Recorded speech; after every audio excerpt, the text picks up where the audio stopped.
আসসালামু আলাইকুম। আজকে বাগানে গেলাম। দেখুন এই ঘাস ফুলগুলা পুরো বাগানেই ভরে থাকে, সুন্দর দেখা যায়। এবং বাগানটা দেখুন পুরোটা ঘাসে ভরপুর হয়ে গেছে। জবা ফুল ফুটে আছে, ফুটে ফুটে পড়ে যায়। অনেক জবা ফুলের কলি দেখা যাচ্ছে এবং ফুটন্ত অবস্থায় দেখা যাচ্ছে। আজকে আমরা এই ঘাস পরিষ্কার করার জন্য একটা মেশিন কিনেছি ৯,০০০ টাকা দিয়ে, এবং সাহেব তার ঘাস কাটা আরম্ভ করলো। আসলে বয়ে ঢুকা যায় না বাগানে, সেই জন্য এই ঘাস কাটার মেশিনটা কিনলাম। মানুষকে দিয়ে পরিষ্কার করলে আবারও ২ দিন পর দেখা যায় আবার গাছ উঠে যায়, তাই চিন্তা করলাম পার্মানেন্ট একটা সলিউশন গাছ কাটার মেশিনটা। এটা টোটাল কোম্পানির, ৯,০০০ টাকা নিয়েছে। দেখুন একদম ক্লিন হয়ে যাচ্ছে। এই অবস্থা দেখুন, পুরোটা বাগান এই অবস্থা। আমি কিছু হাত দিয়ে কিছু পরিষ্কার করেছি। অবশ্যই সময় সাপেক্ষ ব্যাপার, তার মধ্যে যোগ থাকে, সাপ থাকে। এই বই আমরা এখন কি করলাম, একটা মেশিন কিনে ফেললাম, যাতে যখন ঘাস বড় হবে তখনই কেটে ফেলতে পারি। যাতে আজকে এটা সাহেব উদ্বোধন করলো। দেখাচ্ছি আপনাদেরকে কি যে ঘাসের অবস্থা। মানে পানি পেলেই, বৃষ্টির পানি পেলেই ঘাসগুলো সব সত্যি সজীব হয়ে যায়, এত দ্রুত বাড়ে ঘাস। দেখুন আমার মরিচের বাগানটাও দেখা যাচ্ছে না ঘাসের জন্য, এত ঘাস হয়েছে। ওই যে চিল উঠছে, মেঘলা আকাশ। এই মেঘলা কিছুক্ষণ পর দেখা যায় এই যে রোজেলা, এটা কিন্তু খুবই উপকারী। এটার নাকি এখন চা হয়, এটার ফুল শুকিয়ে নাকি চা করে। চাটা নাকি অনেক এক্সপেন্সিভ। আমার এখানে বাগানে অনেকগুলা রোজেলা গাছ উঠেছে। রোজেলা গাছ ২টা দেখলাম, ২ কালার। আমি ছোটোকাল থেকে দেখেছি গ্রিন কালারের, এখন দেখতেছি লাল। তাই এগুলো যত্ন করে রাখবো। দেখুন আমার মানে ঘরে ঢুকার দুপাশে ২টা মরিচ গাছ। টমেটো তো এখন টমেটো ধরতেছে। কিছু নতুন গাছ লাগিয়েছে, আগের গাছ সব মরে গিয়েছে এক ধরনের কি যে রোগ এসে। এবার একদম টমেটো খেতেই পারিনি। দেখুন ঘাসের অবস্থা, যেদিকে তাকাবেন ঘাস ভরে গেছে পুরো বাগান। মাশাআল্লাহ, আমার অলকন্দা ফুল, এত ফুল ফুটে বৃষ্টির পানি একটু পেলেই একদম হলুদ হয়ে থাকে, অসাধারণ সুন্দর লাগে। ঘাসের ফুলটাও সুন্দর, এই অলকানন্দা এই কালারটাও সুন্দর। অলকানন্দা অবশ্য কয়েকটা কালার আছে, দেখি কালেকশন করব। এখানে আমি কয়টা ঝিঙ্গে গাছ, এই যে ঝিঙ্গে গাছ রোপণ করেছি। একটা ঝিঙ্গে আসছে দেখি। চিচিঙ্গা গাছ রোপণ করেছি।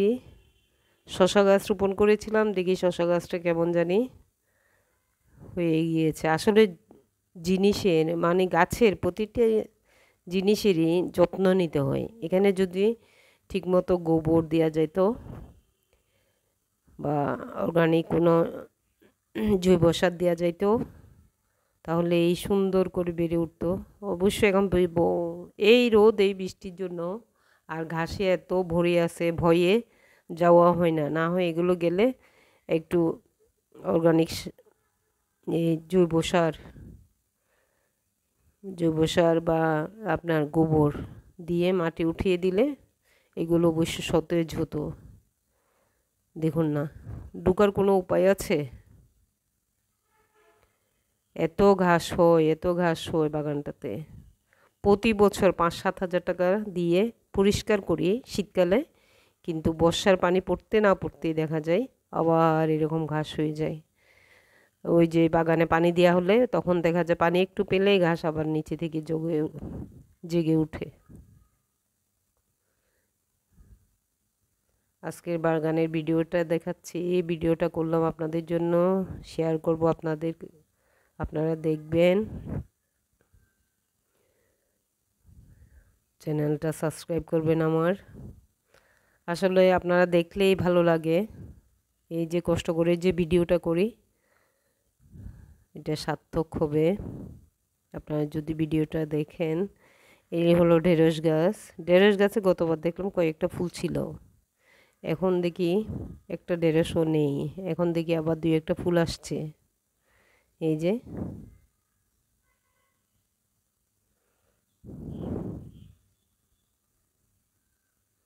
এখানে আরও কয়েকটা গাছ আছে ঢেঁড়সের। ঢেঁড়স অনেক ঢেঁড়স বিচি রোপণ করেছিলাম, এই যে যাওয়া হয় নাই, তাই পরিচর্যা করা হয় নাই, কয়েকটা মরে গিয়েছে। এখানেও একটা আছে। এর ফাঁকে ফাঁকে আবার টমেটো গাছ রোপণ করেছি। বাসায় টমেটোর চারা করে এখন বাগানে নিয়ে গিয়ে রোপণ করেছি, দেখি এগুলো সতেজ হয়ে আছে। এই যে দেখুন আমার মরিচ বাগানের মরিচ গাছে প্রচুর মরিচ ঝুলছে। অনেক মরিচ ছিল এই সব মরিচ গাছগুলোতে, দেখি অনেকে ভেঙে ডাল টাল ভেঙে গাছ ভেঙে নিয়ে গেছে। এগুলো চিহ্ন দেখা যাচ্ছে, অনেকগুলো গাছ আমার ভেঙে ফেলেছে। দেখুন কি সুন্দর মরিচ।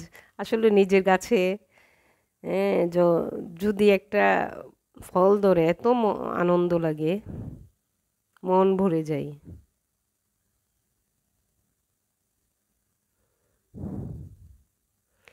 এই বাগানটা থাকার কারণে আসলে কি সুন্দর সময় কাটাতে পারি এই গাছের সাথে, ক্লান্তি লাগে না আসলে। গাছের পরিচর্যা করতে গেলে, গাছের সাথে থাকতে গেলে ক্লান্তি লাগে না আমার কেমন যেন আনন্দ লাগে গাছের সাথে থাকতে। এই দেখুন আমার গাছ ডাল ভেঙে নিয়ে গেছে অনেকগুলা। এইরকম কোনো কিছুই রাখা যায় না, এক লেবু বলেন পেয়ারা বলেন যা কিছু ধরে ভেঙে ছুঁড়ে খা বেটা, কিন্তু ভেঙে ছুঁড়ে এইভাবে গাছ নষ্ট করে ক্ষতি করে করার দরকার কি? খাওয়ার দরকার কি? থাকলে তো তোরাই খাবি, আমরাও খাবো। যা কিছু থাকে এরকম ইয়া করে প্রতিদিন এখন ইচ্ছে করে না, এসব এদের এগুলো দেখে কিছু করতে ইচ্ছে করে না আর। একটা পেয়ারা গাছে পেয়ারা ধরলেও নিয়ে যাই, একটা লেবু ধরলেও নিয়ে যাই। দেখুন অনেকগুলো মরিচ শুকিয়ে লাল হয়েছে, পেকেছে দেখুন।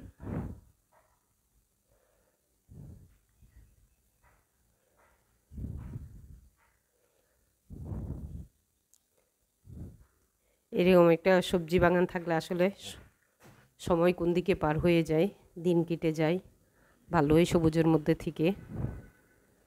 আমার ছোটোকাল থেকেই আসলে বাগান করার অভ্যাস, সেই থেকে এখনও অভ্যাসটা কমে নেই। মনে হয় যেন আরও কিছু টাইম কাটাতে পারলেই ভালো লাগে। দেখেন এখানে একটা আরও একটা জাতের ফুল, এটা হচ্ছে জাম গাছ, কালো জাম আছে, ওই জামের গাছ। জাম খাওয়ার পর বিচি ফেলেছিলাম, সেই বিচি থেকে গাছটা করলাম। এটা হলো বেড বেগুন, এটা দিয়ে সুন্দর মজাদার একটা ভর্তা খাওয়া যায়। কাঁচামরিচ বা শুকনো মরিচ টেলে, তারপর এই বেড বেগুনগুলো টেলে পেঁয়াজ কাঁচামরিচ সরিষার তেল এবং একটু যদি শুটকি টেলে গুঁড়া করে দেন তাহলে, বা মাছ টেলে মাছ ভাজি করে গুঁড়া করে এই ভর্তার সাথে মিক্স করেন, এত মজা হয়। এই জঙ্গলের জন্য ভিতরে ঢুকতে পারি না, এই বেড বেগুনগুলো আনতেও পারি না, অনেক বেগুন ধরেছে। এটা ভর্তা খাওয়ার জন্য খুবই সুস্বাদু একটা সবজি।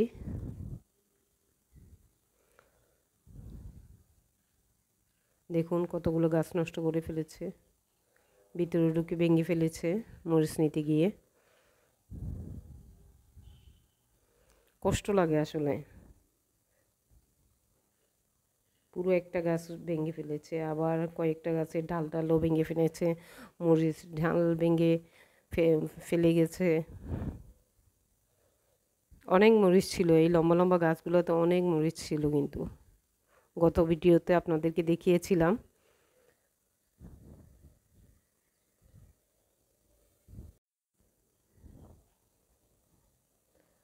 আস্তে আস্তে করে এই গাছগুলো কেটে ফেলবো, কাটা হলে এই বেডগুলো নিতে যাব এবং নিয়ে ভর্তা করে দেখাবো আপনাদেরকে। আসলে সুস্বাদু একটা ভর্তা হয়, অনেক মজাদার একটা ভর্তা হয় এটাতে। শুধুমাত্র এগুলো টালবেন চুলাতে, তেলে ব্লেন্ড করে ফেলবেন, তারপর পেঁয়াজ, কাঁচামরিচ এবং ধনিয়া পাতা, সরিষার তেল মিক্স করবেন। এত মজাদার একটা ভর্তা হয়। অনেক মরিচ পেকে আছে দেখুন। আজকে সব মরিচ উঠাবো, কী কী সবজি পেয়েছি এবং শাক আনবো কিছু, সব ভিডিও করে আপনাদেরকে দেখাবো এবং শেয়ার করব আপনাদের জন্য। এই চিচিঙ্গা গাছগুলো আসলে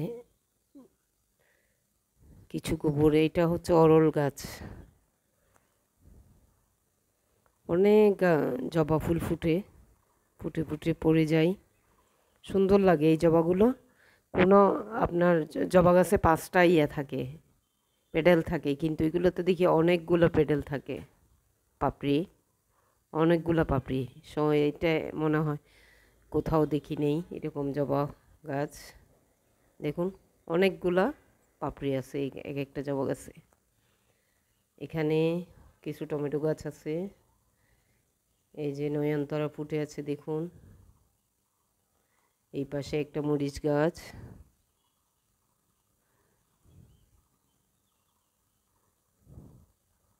তিনটা মরিচ গাছ আছে, এদিকে একটা, দুপাশে ঘরে ঢুকার দুপাশে 2টা এবং পেঁপে গাছের পিছনে আরেকটা আছে। এই করলা ধরছে কিছু, এখন বৃষ্টির পানি পাওয়াতে কিছু করলা ধরতেছে। কিন্তু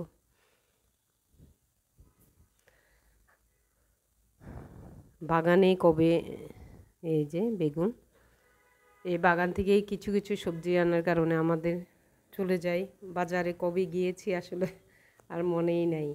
এই বাগানে সবজি খেয়ে এত ভালো লাগে, বাজারের সবজি আর মজা লাগে না। এই বরবটি লাগিয়েছি কয়েকটা, এগুলো বাসায় গাছ করে কালকে লাগিয়েছি এই বরবটি গাছগুলা। আজকেও কিছু বরবটি গাছ লাগাবো, নিয়ে গেলাম। এই যে দেখুন রোজেলাটা পুরো বাগানেই আছে। এগুলো সাবধানে রাখতে হবে, কারণ ঘাস কাটার সময় এগুলো কেটে যাবে। বেগুন, 1-2টা বেগুন, 3টা বেগুন গাছ আছে, মাঝে মাঝে ধরে 1-2টা করে। এখানে ছোট আরেকটা গাছও, এই যে বরবটি গাছ লাগিয়েছি। বরবটি না লাগালে না সারা বছর পাওয়া যায় বরবটি, মানে অনেক ধরে বরবটি দেখলাম। সেই জন্য ভালো জাতের কিছু বরবটি গাছ লাগিয়েছে। এটা হচ্ছে ধুন্দুল গাছ, এটাতে ধুন্দুল আসতেছে দেখি একটা। এ হলো বাগান ভিউ। একটা বেগুন গাছ লাগিয়েছি, বেগুনে ছোট ছোট বেগুন আসতেছে। এগুলো সব আমি হাতে পরিষ্কার করেছি, হাতে পরিষ্কার করার কারণে কিছুটা ক্লিন দেখা যাচ্ছে। ঘাস কাটার মেশিনে অবশ্য পুরো এটা এরকম ক্লিন হয় না, তবুও মেশিনটা কিনেছি কারণ ঘাস যখন বড় হয়ে যাবে তখন ছোট করে ফেলা যাবে, আর এরকম জঙ্গল হয়ে যাবে না। এই জন্য সাহেব ঘাস মাটার মেশিনটা কিনলো এবং সে আজকে এটার উদ্বোধন করলো, এটা দিয়ে কাজ শুরু করে দিল, ঘাস পরিষ্কার করার কাজ।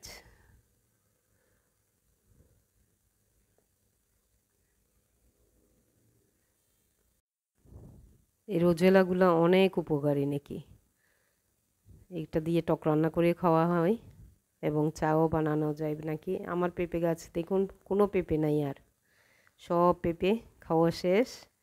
ছোট ছোট পেঁপে ধরতেছে আবার, ইনশাল্লাহ বড় হবে। এটা একটা জিনিস খুবই আকর্ষণীয়, এই দেখুন রোদ, এই দেখুন মিষ্টি, অজোরে বৃষ্টি। দেখুন 10 মিনিটের মধ্যে আবার বৃষ্টি পড়া শেষ, আবার রোদ উঠে যায়। এত সুন্দর লাগে এটার আবহাওয়াটা, ভালো লাগে।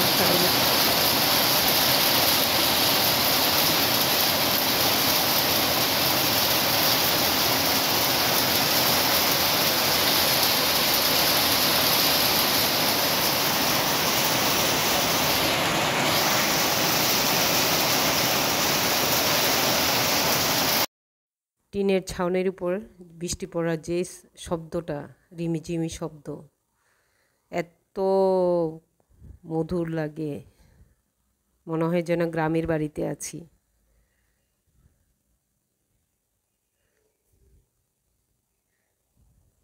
দেখুন বৃষ্টি পড়ার শব্দটা খুবই ভালো লাগে, খুবই ভালো লাগে। এই বাগানে গেলে আমার কাছে এই পরিবেশটা এত মজা করে, এত আনন্দ করে উপভোগ করি, মনে হয় যেন আমি গ্রামের বাড়িতে গিয়েছি।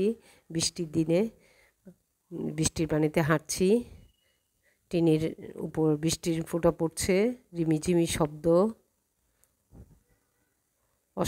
অসাধারণ লাগে, অসাধারণ।